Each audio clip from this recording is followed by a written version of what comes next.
Hello, everybody, and welcome. I'm Jessica Abernathy, and with me today is Trisha Montgomery, and you are listening to Pets Are Family. Hi, Trisha. Hi, Jessica. Hey, look at the halo. I love the halo. Look at me. It looks like I've got a beanie I'm taking off. Woo, woo. Oh my God, that's like from Spanky, or is it Spanky, right? I don't know what's happening here. So my computer completely went kaput today. So I had to run to Best Buy and to purchase a new computer. And now that computer will not be ready with all my stuff on it until 4 days. And so I'm operating off of my Mac. I know. I am losing my mind. Not that it hasn't lost already, but I had to get a brand new computer. And and I was like, and you hate your Mac. I love Apple. You do not. I have it for travel and conferences and things like that. But it's just a pain. It is a royal pain. And I am so not a fan of it. But, I live off my Apple. I have 2 Apple laptops and I live off of them. I don't even have a desktop. Don't care for one. Well, I have one screen and so I've got my screen and I've got my iPhone right over here. And I'm like, I don't know what I'm doing. I can't see anything, but it's all good. So we are, we're wrapping up February with some really cool guests. We're going to have an incredible woman. Actually, we had interviewed before and just things didn't work out for timing and things like that. But we're having Mindy Dukta from Dogs I Meet on with us. And she is just an incredible photographer. And her pictures are just absolutely beautiful. And she uses her photography skills for good. So let's bring her on. I am really excited to talk to Mindy. All right, let me go get her. Mindy, welcome to Pets Are Family podcast. Gosh, it is so good to see you. So good to have you on our show today. And we tried this before. I think we talked about this a couple of weeks ago. Jessica and I did. And for some reason, recording, whatever it was, it just didn't take properly. So we're doing a little bit of a redo, but we're so excited to have you on. Mindy, welcome. Thank you. And I'm very excited to be on and talking with both of you as well. Yeah, for sure. Mindy, so I'm just going to start out. Tell us a little bit about you and Dogs I Meet and how you really got into that. Okay, I'll try and make it a short story because it's a little bit of a long story. But I have many chapters and many iterations of my career. I've done many different things. And I finally reached a point where I said, I really, really want to do something that I'm passionate about. And I had always lifelong dog lover and also always loved photography. And I'm like, what could I do? And then I was Googling and I was like, it looks like people are pet photographers. I'm going to do that. And then it became a journey. I think it's 7 years now that I'm doing it. And I've learned so much. And there's so much, I want to say, power in being able to capture dogs' stories through the lens of my camera for so many different reasons. So it's just been super fulfilling. I do portrait photography for families. I work for brands and I do photography for them. I do quite a bit of work for animal welfare and recently, I'm very focused on bridging that gap between animal welfare and brands because the pet market is so huge now, hundreds and hundreds of billions of dollars. And there should be a connection. It's the dogs that are driving the brands and the dollars. So we should be able to be using some of those dollars to help the animals. So I have a bunch of different projects and brand activations that I do, mixing shelter dogs and animal welfare and getting brands to get really behind supporting them. Yeah, Mindy, I love that about you. And you've always done your work for good. And that I think that inspires others to see you and what you're doing and how you're dedicating that and the resources that you have. And that's got to inspire you on a daily basis, just doing that and working for good. When you look at photographing pets, are you just dogs? Or you got some cats hidden back there? Are you just dogs? Cats are meow or what? No, I do cats, and I feel kind of bad. People always say that, but I have photographed cats. I actually just did a fabulous project with Paws for Patrick. Yeah. And it was about a cat. That's an emotional support animal. So I do cats. It's just that, dogs are out and about and much more interactive than cats, but I will photograph cats as well. Actually, I've done a lot of work for a veterinarian hospital. So I've not only photographed cats, I photographed skunks, I photographed lizards, I photographed snakes. Oh, okay. Wait. Skunks? Skunks? The skunks I meet. Oh, yeah, exactly. And I have a funny story about the skunk, was that it was a special skunk. It was de-skunked, descented, however you call it. And one of the vet techs, you have to have a special permission to have a skunk as a pet. And she did, because she uses the skunk for educational purposes and brings the skunk into schools and teaches. So she had the skunk, and it was part of what I was photographing, and it was very domesticated and loving. And I should pull up a picture with her. And I tend to, when I'm photographing, I just get in the zone, and that's all I see is, the animal in front of me and the camera. And I went, without thinking, to move the skunk's little paw in a certain way, and it bit me. And and I'm like, I can't believe I got bit by a skunk. Oh my goodness gracious! On my finger, the finger that I had like 3 days of shooting to go for that shot. And do they have to do a rate? Do they have to do anything special from a shot? No, because it was a domestic skunk, and it had its shots and everything. I did have to take I took an antibiotic just to be on the safe shot side, and I'd had a tetanus shot, so it was fine. But you brought up skunks, and so I'm pretty fearless when it comes to who I'm photographing. Yeah. Wow, you want to hear something funny? But wait, what's really funny is that when I got Teddy's my little Shih Tzu, right? And his name before I got him, because I got him at 18 months, his name was Skunk. That's what they named him, because when he was born, he's all black, but I guess he had a little white stripe when he came out on the top of his head. Oh my God. So they named him Skunk, and that's what they called him. And I was like, I got him, and they're like, his name is Skunk. And I'm like, I cannot open my back door and yell, Skunk, Skunk. I was like, I was not going to do that in Chicago. I was like, I had to rename him. I mean, instantly, I was like, the poor dog is getting renamed. I bet he learned his new name in 10 minutes. It was like, see ya, Skunk. I'm Teddy now. Oh my God. So it's really funny. Yeah, because the people that I got him from, they always call me up every once in a while. They're like, how's Skunk doing? I'm like, Teddy's doing fine. Well, in follow-up to that, Mindy, so from skunks to dogs to cats, lizards, I don't know, alpacas, who knows? They all have different personalities.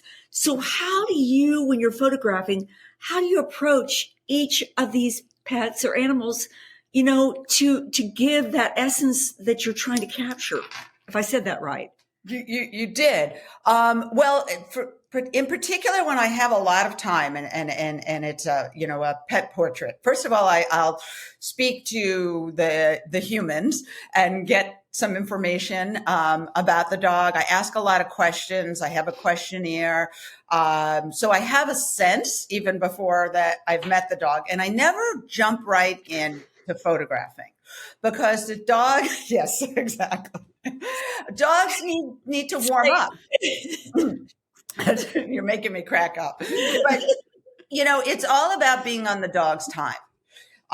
is really what it is. And if you think about it from their perspective, I have a really long lens, and you put it up mostly to your face, or you're leaning down with the flip screen now. Either way, that's what they see. That's scary to them. Yeah. They're not even seeing your face. They don't know what that is. So I don't start photographing right away. I don't start with the camera. I take time to get a sense of the dog, for the dog to get a sense of me. It's very helpful when they're food motivated. The dogs that are not food motivated are a little more tricky. Okay. But, I will sit with them, and I'll usually, I have the treats, and I'll put my camera next to me, and I'll click. I'm not really taking pictures, but I'll click so they hear the click, and I'll give them a treat. And I'll condition them for a while so that they're kind of excited now when the camera clicks. That, it means that they're going to get a treat. And sometimes, that process may be super quick. Sometimes it could be 20 minutes, half hour. If it's a really, really shy dog, sometimes I'll just sit there with the treat next to me until the dog comes up to me. So, it's really all about on the dog's time. The other thing is that I don't think people realize it's very hard work for dogs to be photographed, to be modeled. They're thinking, they're taking direction, they're, asked to stand still or sit or this or that. So I give a lot of breaks when I'm photographing them. Right. And mostly that, I also think animals just, they have a sense. They definitely, I do have a little bit of a dog whisperer in me. If I, they immediately, I was photographing some dogs. They were in it was a large yard, and there was like 3 or 4 of them. And as I was going out, they're like, oh, they probably won't come near you. And, I don't know if they're going to behave. And they were more like, they weren't dogs that you would put on a leash. And in 2 seconds, the dogs were like, hey, hi, how you doing? And they were like, oh, okay.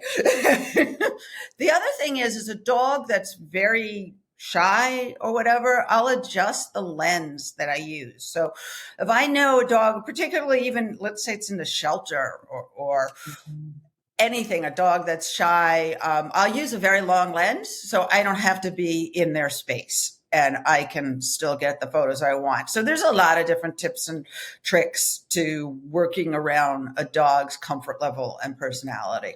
Yeah. That's Oh my cool. gosh. I wonder how you can, you get a lizard to sit, like, here, we got a treat for you. I don't know. So I know anytime that I have tried to take a picture of any dogs, they're unpredictable at best. I mean, when I'm like, let's take a picture, let's do this, they'll like immediately like look away, or they'll look down or they'll move. How do you manage that? Can you share like something funny that happened, and how do you manage that? So it's partially managing the humans. It's very helpful when I have someone that's behind me as well as someone that's wrangling the dog. Okay. Right. I ask the people, I ask them to please just let me do the cues, because it's super distracting. Like even if you're trying to get it and there are 3 people and they're calling his spot, like that just causes a lot of confusion. So basically, and I'll try to have somebody right behind me. Exactly. And it's amazing how many times I have to be like, no, over here, like trying to get it. And usually they're holding up a treat or something. I'm surprised I don't have one. I have them all over the house, but the squeakers, that's kind of like my secret go-to, is that I'll keep a squeaker where they can't see it. And when I'm ready, I'm all ready. You got to be fast, and you're going for the eye for your focus, on the dog. And I'll squeak once. And usually that's enough to get them to look at me. Sometimes some of them give you that cute head tilt, but people tend to like squeak. Just once. If you do a noise too often, they won't respond to it as well. So wait, hold on a second. You're going to laugh at this. This is my beautiful jewelry. I'm just laughing because Teddy is that dog that would not, he'd be like, I don't care what you're giving my me. God. So these are all different noisemakers, depending on how sensitive the dog is, how not. I'll try different ones, so I'll be able to sort of grab their attention. And again, it's also a lot about just being ready, because I might have to take 25 shots, or more, to get that one shot where they looked at me the way, that I needed them to. So there's tremendous patience involved. Cautions, which is not a virtue of mine. I can imagine, especially because I know it's almost akin to like sit, but using that same thing, they're not going to respond. And I can see like a whole family standing behind you going, hey, come here, over here, look, something like that. So yeah, right. I can totally see that. I think probably Jessica's done that a time or two.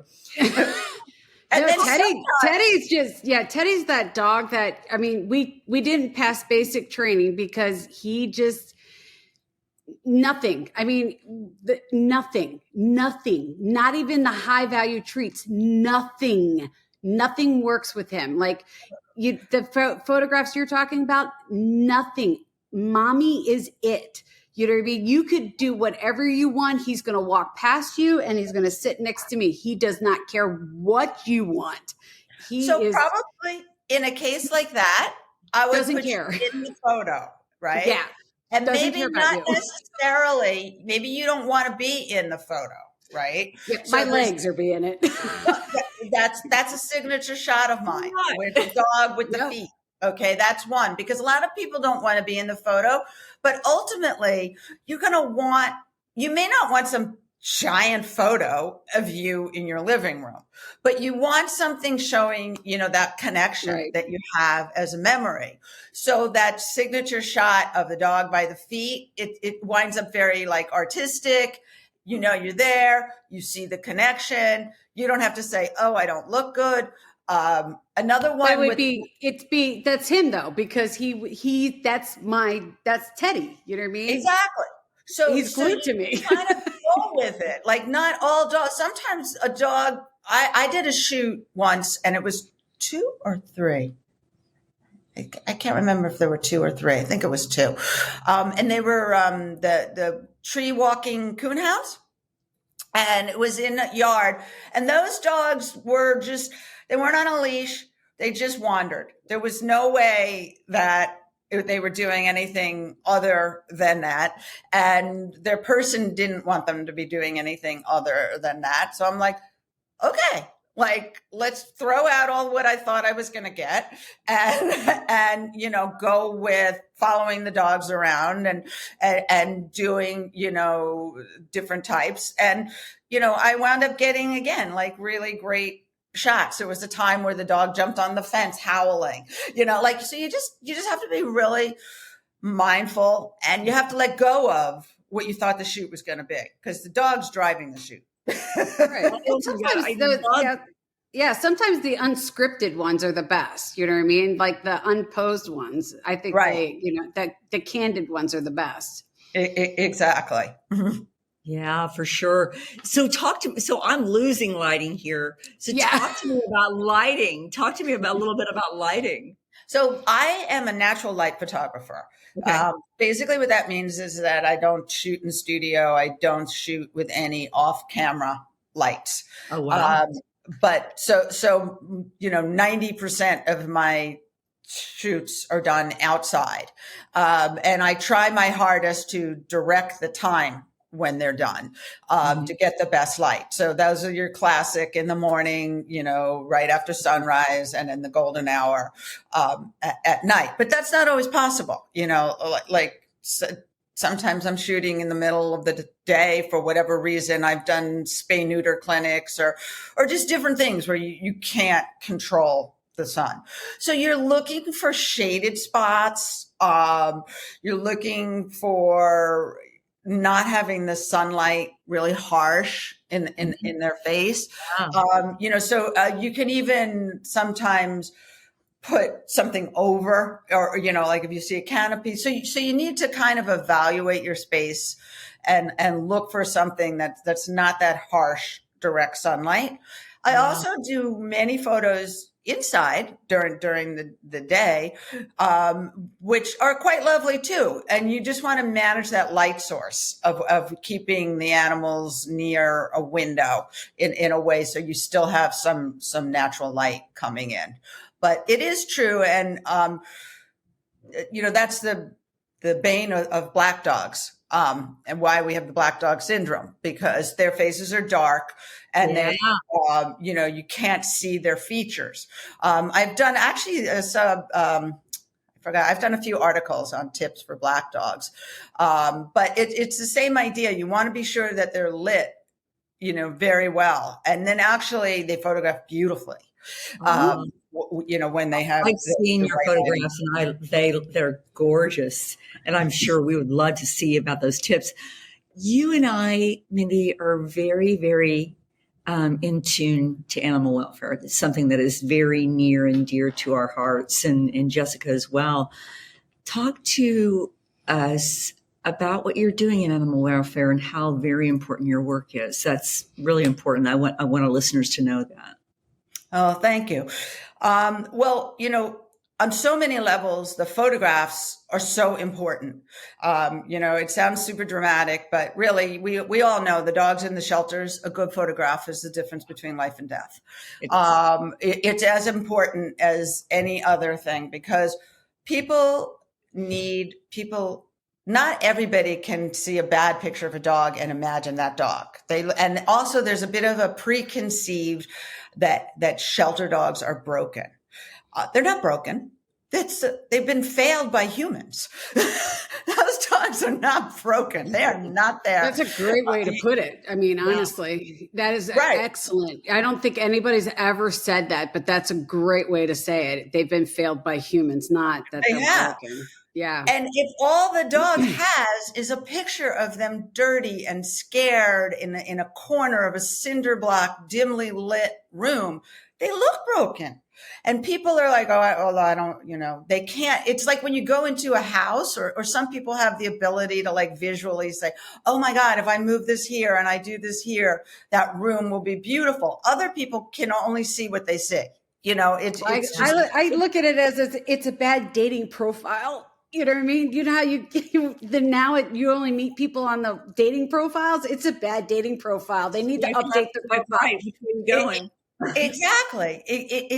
So it's so important to capture. And then, you know, that's where the patience is, to take some time and give the dogs an opportunity to decompress a little, to put them in proper lighting, to take a very clearly focused picture. You know, it doesn't have to be from professional photographers. You know, it's just really important. So that's one thing. There are things happening literally all over the world that people don't know about without the photographs. Yeah.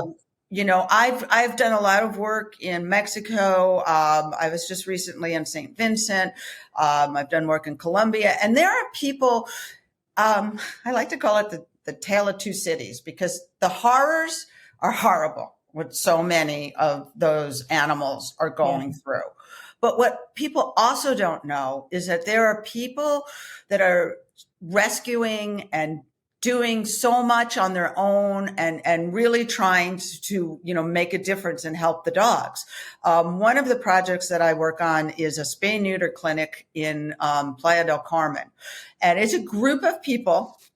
It's all community helping community. And they have a goal to do monthly spay-neuter clinics over 5 years. They did 2022 and 2023. At the end of 2023, and they've since done, I think, 2 more this year. But since that, 8,000 dogs and cats they have spayed. Wow. Wow. That's huge. Their goal, they will change the landscape of that city. There won't be 40,000 strays. There will be just dogs, you know, that are manageable to care for, you know, and I went there and photographed. And without the photographs, people don't see it. People don't know. People don't understand. And the thing about that is that the people that are coming to those spay and neuter clinics are people that own dogs and cats. And it's culturally very different. And, number one, a lot of times they live in a small house where, 6, 7 people live in one room. So the dogs live outside. And that's acceptable. It's just different. It's just different. It's not for us to judge. What's what. It doesn't mean that they don't love their animals, because when the photos I could show you show that love. And they are so grateful to be able to get their dog spayed and neutered, because otherwise they couldn't afford it. So it's a story that unfolds because of the photography and the storytelling, so they need donations to make, because they're free to the community, but they're not free. It's $6,000 every spay neuter clinic, and they do 400 animals per clinic. And sometimes if they have extra money, they do more. So that's, and I could go on with these stories. I love that. Mindy, I actually got the beauty in 2000, I think it was 2005, 2006, of being part of an operation called Dawn's Clinic in Tamarindo.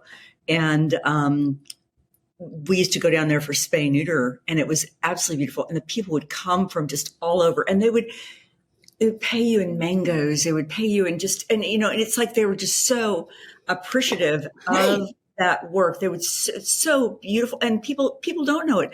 And your photographs are bringing that and showcasing that, so they thrive on donations. And if without donations, they can't exist. They can't unless we help them help others. But why wouldn't we? Yeah, right. Agreed.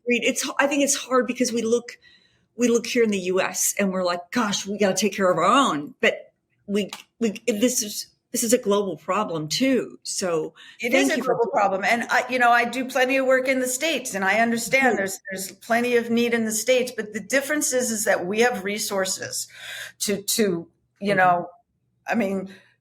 we could do more, but we're still doing, that people are aware, and there are organizations that are working at it, but, not so much in other places.